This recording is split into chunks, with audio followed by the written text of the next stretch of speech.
Hello everyone, this is our YouTube channel and this is your teacher for today.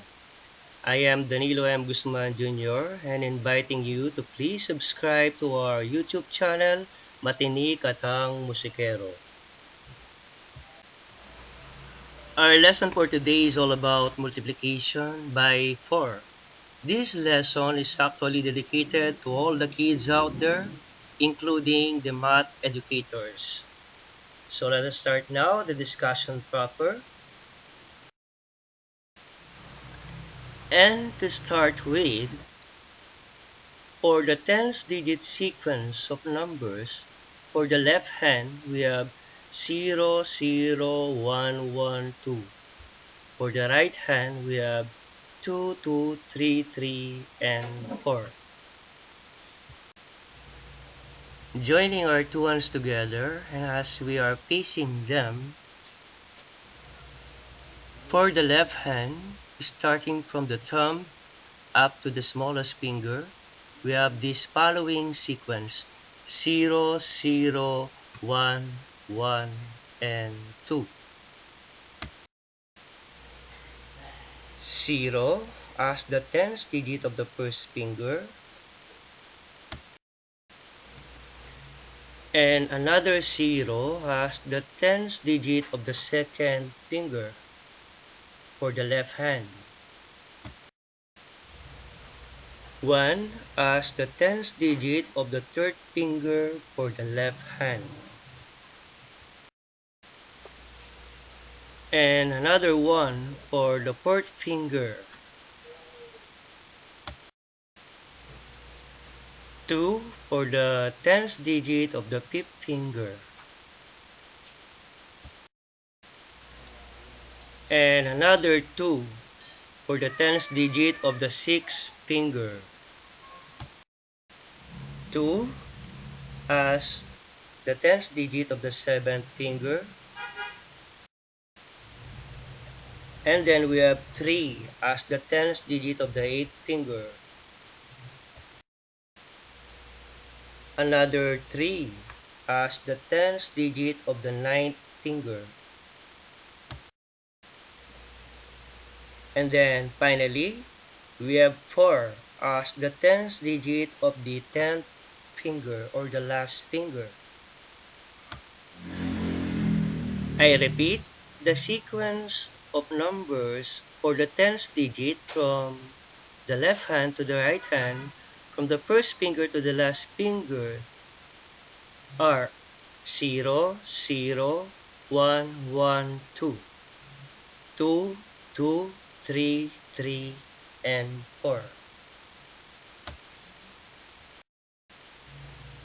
Let us now proceed to the ones digit sequence. For the left hand, 48260, and for the right, 48260, meaning from first finger to the last finger, we have this sequence of number for the ones digit: 48260, 48260. Starting with the left hand, we have the following: 4 as the ones digit of the first finger. We have 8 as the ones digit of the second finger. Then we have 2 as the ones digit of the third finger. 6 for the fourth finger as the ones digit. 0 for the fifth finger as ones digit. 4 for the sixth finger. 8 as the seventh finger. Then we have 2 as the eighth finger for the ones digit. We have 6 for the ninth finger. And then finally we have 0 for the 10th finger as its ones digit. I repeat, for the ones digit sequence, for the left hand, 48260, for the right hand, 4826 and 0. Let us now start having an example. The first question is 4 times 3, but how do we solve for 4 times 3? Actually, we only need 3 fingers for preparation. And now that we already have the 3 fingers shown in the video, we can now start the process. We have 0 for the tens digit of the first finger. And then we have another 0 for the tens digit of the second finger. And then we have 1 as the tens digit of the third finger. We will be now proceeding to the sequence of the ones digit for the 3 fingers. Starting the sequence for all ones digit, first we have 4 as the ones digit of the first finger, followed by 8 as the ones digit of the second finger, and then finally we have 2 as the ones digit of the third finger. If we will try to take a look with the third finger, the formed number is actually 12. And that only shows that 4 times 3 is equal to 12. And for the second example, we have 4 times 4. And in order to calculate for the value of 4 times 4, we actually need 4 fingers. Given these 4 fingers as shown in the video, we can now start the process to solve for the value of 4 times 4. From the first finger up to the fourth finger, we have the following tens digit sequence of numbers as 0, 0, 1, and 1. And as we proceed for the ones digit, these are the following numbers from the first to the fourth finger. For the first sequence, for the first finger, we have 4 as the ones digit, followed by 8, and then we have 2 for the third finger as its ones digit. And then lastly, we have the number 6 as the ones digit of the fourth finger. If we're going to take a look with the fourth finger, we can see the number 16 as the formed number. And that only shows that 4 times 4 is equal to 16. For the third example, we have 4 times 7.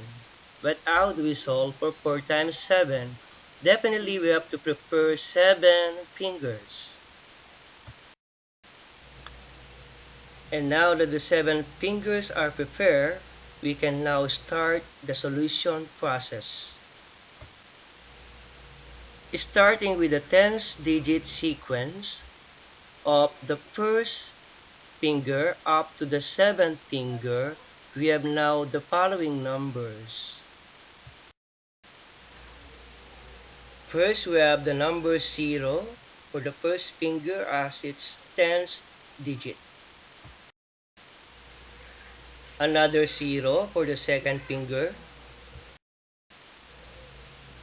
We have 1 for the third finger.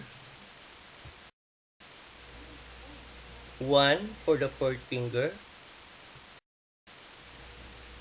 2 for the fifth finger. And 2 for the sixth finger also. And for the 7th finger, we also have the number 2 as the tens digit. And for the ones digit, from the first finger up to the last finger, we have the following sequence. For the left hand, we have 48260. For the right hand, we start the sequence with 4. And then finally, we have the number 8 for the last finger. Now, let's take a look with the number formed by the 7th finger. That only shows that 4 times 7 is equal to 28. Our lesson for today is all about multiplication by 4.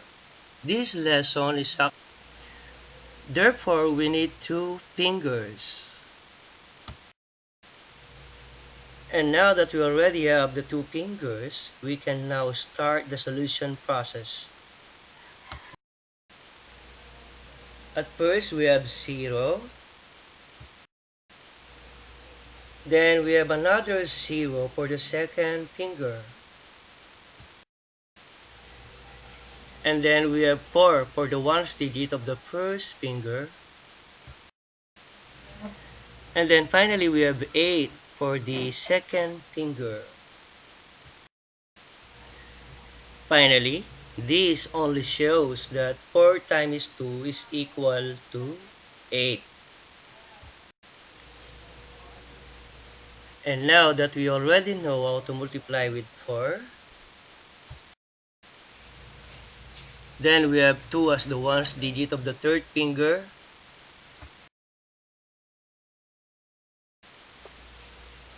And another 1 for the fourth finger.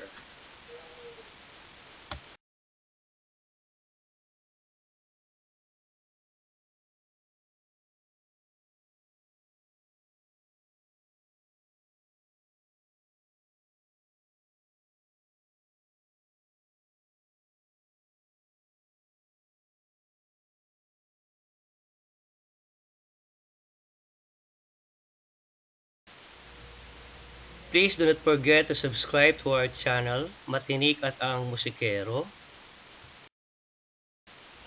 This is the end of our lesson for today. Thank you very much and God bless us. Again, please do not forget to subscribe to our YouTube channel, Matinik at ang Musikero. Thank you very much.